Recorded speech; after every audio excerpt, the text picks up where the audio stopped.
Hey y'all, it's me, average consumer. I wonder what's on the internet today. Did you know that female shoppers get charged more at the register than men? Huh? It costs more to be a woman? Across all the industries that were surveyed, women paid more 42% of the time for identical or similar products than those marketed to men. Oh, okay. For a similar product. I should end the video right here because they seem to explain it within that sentence right there. It's not exactly the same. It's similar. It's a similar product. Yes, men's products seem to cost less. Same product. Same product? Those are two distinct products. Does nobody read more than the type of product? This is like if I complain if a Lamborghini costs more than my Toyota just because they're both cars. That doesn't equate. But since this is false information being spread, technically even close to propaganda, it seems like I might have to explain how marketing works in the retail field, as at the end of the day, we need to make profit. To debunk this, I decided to visit a store myself and see common products that fit the bill of the pink tax. And we'll see stuff like lotions, razors, children's toys, and if we can't find them, I'll cut ahead and see the case online. So generally what people like to do when they compare things is bring two different variations of a product and compare it to each other. As you can see, this is a Click 5 and this is a 4-blade. This is 5, this is 4, so this is $12.99 and this was $7.99. However, there is a 4-blade version of the exact same thing for women. This is the same price as this, so there is actually no difference. However, for the sake of the argument, if you do see women's razors that are very, very similar and still priced slightly higher, the reason for it generally is because women's blades are more lubricated due to the fact that they have more delicate skin because of the collagen differences between skin between a man and a woman. And a lot of the times the blades are more rounded, as you can see here, versus the more square rectangle on these blades, because there are tighter areas where women need to shave versus a man who generally shaves more on their face. Here we have two body washes. These were the closest equivalents that we found, one for men and one for women. They were both, however, priced the same, $7.99 each. However, again, there's less for the women and more for men. However, this has better ingredients, shea butter and warm vanilla. This is actually for moisturizing and will help you. Men, on the other hand, don't really care, and we go for the bulk 2-for-1 body and face. At this point, I'm surprised we don't have a car wash in these body washes, but clearly that is the better value. And there is a huge difference when it comes to things and how they're made. So I can't tell now if the pink tax was actually a myth or if companies caught up and priced everything the same after all the outrage that seems to be happening online and in person. However, as you could have seen, the sizing is still not the same.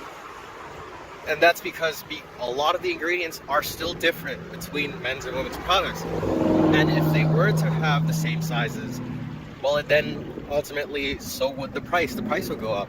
So all they could do is pass the savings on to the consumer, maybe not over time, but immediate. At this point, let's look at some children's toys and other examples that people still seem to shine light on. Check out these boys versus girls shark helmets. They look almost the same, except the one for girls cost $27.99 versus $14.99. We do sometimes see this often, I admit. But dig a little deeper and you understand it has nothing to do with gender, but rather demand and upselling. Toys aren't just targeted towards kids, but parents too. See, you could get the gender-neutral, boring color, or you could get the nice pink one. Don't you want to get your princess the pink one? Spend extra and get them the pink one. Now it is up to you to decide whether this is ethical or not, to have companies price things based on demand of color or even stock remaining. But there are multiple products at the same price differently to create an illusion of exclusivity. And it's not just with kids or gender differences. Color discrimination isn't even gender specific. It is on regardless of the product that you search. Here's a random pair of headphones that I found. And the black one is $32.99, yet the blue one is $37.99. What? Well, that must be because there's a demand for the blue.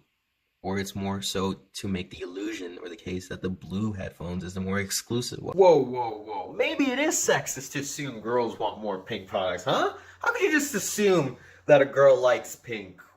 Or is it? Well, no, because on average, girls do like more pink. And guys on average like more blue. Unfortunately, a lot of marketing has to be standardized as no one has the time or budget to market different colors for each interest or group of people. The market segment, i.e. the majority that likes pink, is large enough to satisfy customer needs that are now, for some reason, deemed a stereotype, which isn't even a stereotype, as remember, men lie, women lie, numbers don't. Here's a case being made by Huffington Post on gender price differences. For clothing, the first thing that stuck out to me immediately is how these are two different clothes. I don't understand why there's a comparison made, but if you really want to go closer, sure. Why is a girl's basic t-shirt being priced more than a boy's basic t-shirt? Well, if you look a little more closely, it's because here, these are made by 3 different materials, but this one's made by just 100% cotton. I don't know what you're going to start blaming now. The company on choosing to make higher quality goods for women, or that men get cheaper quality goods, and that's not what you want, I guess. The point that seems to be consistent throughout these examples is this. There is more effort behind these products or processes that make it more expensive that meets the eye. Gender-specific products should just be another form of variable pricing, not gender discrimination or price discrimination. At what point do we assume customer personal responsibility to do their own research? Clearly, everyone's skipping the second step of the buying process, searching about information on the merchandise, or at least, at most, it's only happening on a surface level. But what a lot of this is doing is creating false victimhood that simply shouldn't exist. But hey, maybe we could live in a world one day where we just sold the same products to both genders. I wonder what that'd look like. Until these companies get the message, I guess I'm gonna smell like a man.